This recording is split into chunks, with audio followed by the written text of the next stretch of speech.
first question goes to Gabriel Gonzalez with Stateside Press. Hey Joe, Hello. how you doing? Very good, man. Thank you for joining. It's been a minute since the last fight. You've now had a couple months to think about it. Just what are your overall thoughts on the first matchup now months later? I obviously say I wish we didn't even have to do a rematch, and I would have just finished it there. That's my initial thought. I thought, I was on the road to, and that would have been great. Then I wouldn't have to go through all this or all that I did go through to get to this one. But, make it sweeter in a way to go in there and get the redemption. It's obviously great that it lined up with the Fight Island, and I get to experience this. This is great and fresh and just pure for me to do this. So that's really good too. But yeah, in general, I just look at that fight and I'm just like, I should have just beat him then. With everything going on, with the way the first fight went down, when you go back to training, is there a lot of tactical changes you feel you need to make? Is it more mental, just feeling like you need to be more dialed in than you were the first time? Talk to me about mentally preparing for an instant rematch. Yeah, a lot of it is technically. Mentally, my preparation and everything leading up to it was, if you heard any of my interviews and just kind of what I felt there, like, I never felt better in that regard, and the preparation. It was literally perfect for me. That part of it was perfect. When I say, like, when people say they have the best camp and preparation of their life and stuff, they typically just say that. Like, I can point to 2 camps that I had the best preparation, and that was one of them. So, in that regard, it wasn't a lot of changing, but tactically, you do get some data from the fight and what it feels like to be in there with him. I have great coaches, so I let them handle that more so. And, don't try to obsess on it and just try to get better than I was the last time and listen to what they tell me as far as the changes that they think we should make. I'm sure you've asked this a lot, but just really, considering it's on Fight Island, considering the way the last one went and everything else, can you put into words what it would mean to you to pick up that belt on Saturday? It mean a lot. Winning the belt in the UFC is a dream for every single person that walks into an MMA gym. So for me, it's been like a lifelong up and down, bumpy journey with a lot of adversity in between it. So, you can't put into words, honestly, I think what it would feel like. Dedicating your life to something and having it like, the highest highs of it, but also having it ripping your heart out, then finally like getting it. I don't know how it's gonna feel. I feel like at the end of the day, it's hard to be like, oh, I'm done and I arrived, because there's still something else to do. So I don't know. It'll be hard to put into words, but like, that's what's great about it, is you can't describe that feeling until you feel it. And that's why you fight. Like, you don't know how the fight's gonna go, how it's gonna feel in there, and you just, you don't know how great it's gonna feel. You can probably not even imagine it. And so I think it's hard to put into words, but like I said, at the same time, I feel like I go back and I just be like, you know what, I should have just done that last time. I should have just done that in February. Final one from me. It's 1,000 degrees around Abu Dhabi. Most of you guys are in quarantine. Are you even able to do a Fight Island Dapper Scrappers? Sadly not. Thanks for asking. It's been not good. Dapper Scrappers has really taken a hit with the quarantine because you're not really allowed at any of the fights, and the way things are going, there's no crowd and really access to anybody. So, and people, you just don't care what you wear when you're in quarantine also. So it doesn't make for a really good one anyway. So, no one's coming in quarantine and being like, hey, I should wear a suit right now, because they know I'm not there taking pictures of them, so these guys don't care. But yeah, so it's taking a hit, but just like everyone says, when things are back to normal, so will that be. So thanks for the shout out. Thanks for asking. Hey, hopefully we're back to that soon. Good luck. Yeah, appreciate you. Next question is from Damon Lauren with MMA Fighting. Yeah, Damon. Joseph, what's up, buddy? What's up, brother? Obviously, this fight week for you, you're kind of doing your own thing out there, but you had to deal with the news that possibly Davison tested positive for COVID. Of course, there's going to be the weight cut concern until tomorrow at the weigh-ins.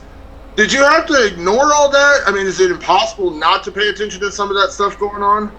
I mean, it's impossible not to just wonder what's going to happen, but I honestly feel I did a pretty good job of just looking at it, assessing it, and saying well, what can I control? And a lot of it I couldn't control. If he tested positive, if he made weight. I know we've had Pantoja in place for the whole card since we signed the deal. We made sure there was a replacement and saw him at the airport, and I knew he tested positive, so I just knew I wasn't leaving here without a fight. And so just tried to really concentrate on myself, and just waited for the news to come in. But wasn't anything honestly that stressful for me, or I did my best to alleviate that stress, me, my coaches, and everything, and just knowing that the goal kind of stays the same no matter who it is, and they were lucky there's something else in play, and we're getting into a fight either way. I know there's no, personal grudge necessarily with Davison. It's all business at the end of the day. But, coming out of the last fight, he downplayed a little bit of the importance of the weight cut. Obviously, he took responsibility for missing weight, but he kind of downplayed how that may have actually had a factor in the fight, and he kind of downplayed the importance of the headbutt that kind of led to the end of the fight. Not that you need more motivation, but when you hear stuff like that, does it add a little extra pep in your step as you get ready for a rematch like this? Yeah, it does. It really does. Just the fact he's kind of he's like a villain, to everybody, I think, and I don't like him, and that is rare for me, like you said, it's not personal because I don't really know him, personally and everything, but no, I definitely don't like him. It definitely makes you want to go out there and hurt someone worse, because when you fight, you win, you're like, oh, you hurt him, by proxy, winning an MMA fight. You kind of have to. But yeah, it's one of those things where it's all right, well, I just want to put this guy away, I just want to shut him up, and I just don't like him. And that rarely happens in my career, but I actually had someone ask me earlier, they said, well, is that a good thing? And I said, well, the only people I haven't liked and felt that I wanted to do that to the similar way that I could compare was Miguel Torres back in the WEC, ruined him, and then Henry Cejudo, and beat him, was his last loss, and that was a great fight as well. So yeah, that's a pretty good track record for that feeling, I think. But it's nothing crazy emotional. It's just you're actually fighting a guy you don't like. Yeah, absolutely. Last thing for me, I know we've talked a lot about your relationship with the flyweight title going into this fight, and I don't want to take the attention away from Davison Figueiredo, but are you excited about the future of the flyweight division now? We just saw a great flyweight co-main event last night. We've seen a lot more flyweight fights on cards recently. Is it exciting to see where the flyweight division is going lately? And we feel like the future is finally set a little bit after this fight. Yeah, no, it's exciting. The fight was actually this morning for us, so that's weird. But no, that was a great fight with Tim and Benoit, both guys representing, both guys incredibly skilled. Dude, I'm a huge fan, obviously, of the division and it happening. I had the first ever title fight in this division, the first win, the first knockout. I've been here through generations of flyweights. Where are all the other people that lost to DJ for the flyweight title and was around in that first generation when we popped up? It's kind of crazy. So Yeah, man, I'm excited about it, and I just love, like, this is a normal question, like, how great does the future look? Not the questions we were answering, like, whatever, like a year and a half, two ago, the other way. So, yeah, just the fact that it's normal, it's regular, it's getting some regularity in it, it's getting some good contenders. There's new generations of contenders and exciting fights every time out. Feels great. Thanks, Joseph. Our next question is from Gabriel Pengelingen with Dojo Drifter. Okay. Joseph, hope you're doing good. Thank you. This is the biggest fight of your career, but seem very calm. Is this just another day at the office for you, or do you feel the weight of the event on your shoulders? Another day at the office, honestly. I mean, I know it's big, but every fight's big, and a fight is very serious. It's very hard. It's the hardest thing you can possibly do. So I don't try to make anything harder, as far as like wasted energy and mental energy or stress about it. I've done it enough times to know like it's going to be stressful enough and hard enough fighting a guy for 25 minutes. You prepare for the hardest 25 minutes of your life, and that's kind of what it is. I've just done it long enough to know like the hard part's going to be the fight. Try not to make anything else hard. And after that first fight with Figueiredo, what did you learn, and then what did you realize when you were in there with him that you hope you could capitalize on in your next fight, in this fight? Well, I realized I can beat him, at his own game. I could stand toe-to-toe with him and beat him, and that's what he wants everyone to do. I did it, was beating him in the first round, and but, I learned, you take away a ton of data from things like that, and when you come out on one end, I think there's a lot of other chances and opportunities to improve than when you come out on another end. So yeah, I mean, I'm excited to go out there and show it, and feel great about it. Yes, and there's a saying that success is going from one disappointment to the next without losing enthusiasm. So how have you maintained enthusiasm throughout these title shots and through these ups and downs in your career, like you've mentioned? That's funny. I just used that quote earlier. I'm not a quote guy, but I was like, you know what? That kind of describes, I think like longevity and, success in a way like that. But I think the way I've kept enthusiastic is, I love what I do. That's great. I've been able to keep it fresh and mix it up with different people and different coaches and teammates and kind of different eras in my MMA career. And I think that's huge. Even when I was at Alpha Male, which was my longest stint, I was always wanting to train, a week here in New Mexico, a week here in Denver, a few weeks in Vegas. So continuing to learn has been really huge to keep me like enthusiastic, because everything's fresh, all the time. And you're learning, you feel like you're constantly learning and never being idle in the sport, which I think is important. And then honestly, on another level, I think just the gratitude I feel to be able to do it, that I'm lucky enough to do it, that there's people dedicating their time, even to interview me or to care about me enough to, train me and feed me and all sorts of stuff like that. Walking into the PI every day, you feel grateful. So, and I think just having like loved ones around you and people that love you, like, like I can just do this because I like it and it's fun. At the end of the day, like you still have a great life, and it makes it that much easier to walk in. Like if everything was terrible in my life and I wasn't married to Megan O'Leary, then I might walk in and not be as enthusiastic, but I walk in and I'm enthusiastic about life, and that is just something this has afforded me, that life, and I'm grateful for it. So I just try not to squander like any day, no matter if it's a Wednesday morning, Tuesday afternoon, Thursday night. Just go in with, grateful that the people are there and grateful that I get to do it, and it's worked out. All right. So thank you, Joe.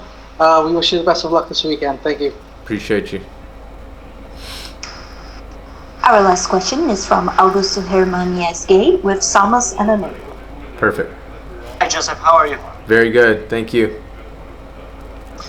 My first question is, you have a lot of experience, but this is a particular fight week, and a lot of things might be new for you. So, in your opinion, does all these things like the 48 hours quarantine and all that make it easier to be focused on the fight, or it makes it harder? It's definitely like a challenge because it's different, but I like different, and I like I've done everything in this sport. I've had 40 fights, probably 30 with the Zuffa organization, and fight weeks are very similar. Every time you know what to expect. This keeps it fresh. After all, a fight is the challenges and the adversity, and being able to pivot and adapt to different things. So I honestly just took everything in here. Like, I was so excited to get on the plane and have a long flight. I enjoyed the heck out of my quarantine. Just hanging out, knowing, hey, like, you got to motivate yourself if you want to train in your hotel room right now. Like, little things like that are like, you know what, you want to give yourself the best shot. Wake up at 2 in the morning. Make sure you feel awake because you're going to fight around this time, and all that kind of stuff that I think a normal person would look at as a challenge. I think fighters invite in. So yeah, I like it. I feel like it's a great experience to be here. I mean, the whole world's watching. You can live to tell about Fight Island, at the end of the day. So it's been a cool experience and a fresh experience at this point in my career. And is there anything about these new things in the Fight Island that you think that the UFC should implement in every fight? I can imagine that the swabbing thing is not going to be your answer, but I don't know. What do you prefer? You know what? That's a great question. And one thing I would like to say, so I'm glad you asked, is what I really like about this Fight Island preparation and the UFC is doing, and they should continue to do that, is I like the individual workout rooms. So we all work out in our individual workout room, where typically there's a ballroom that is dedicated to one corner and a ballroom dedicated to the other corner. So, everyone's trying to train around when they're going to fight. So you go in there, it's full of 8 people. Everyone's trying to blast their music. There's gear everywhere. You're sharing a mat. You're running into people and stuff like that. We all have an individual workout room with an individual sauna and a bath and everything for the weight cut part. And I really like that part. You go into your own room. You're accountable to keep it clean and nice. You listen to your own music. It's just you and your team. It's very private. And I think that's been one of the best things about this, and that the UFC should continue to do that. Yeah, I understand. And how are you dealing with the time difference and the fact that you will be fighting in an unusual time schedule? Yeah, just another thing to adapt to. It's different. It's cool. It's interesting. I knew everything was coming with challenges here, and just to be able to do this took a lot of preparation and challenge on everybody's end, and all for us to go out there and live our dream and fight, and that's how it is. So I just took it with, it's fun. Like I said, it's different. It's an experience. Everyone has to do it. It's not like, hey, you're the only one that has to fight this in the morning. So I think it's cool. It just gives you another layer of like, what can I do better to prepare than the other guy can. Joe, you two know each other from the last fight. So how much do you think this will affect the outcome of the fight? Will it have much incidence? I think we're gonna both make the changes, and I was a better fighter in the first one, so I'm gonna be the better fighter in this one.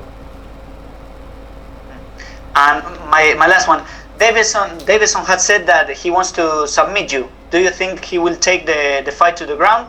Are you worried about that? Not worried. Not worried at all. I invite it. I really hope he does try to grapple and test me there. I think I'm the best grappler in the division and feel confident with anybody there. So, yeah, not worried about that. Okay, thank you very much, Joseph, and best of luck for this weekend. Appreciate you. Thank you. That's all we have for you today. Thank you. Thank you. Before we leave this room, do you mind just signing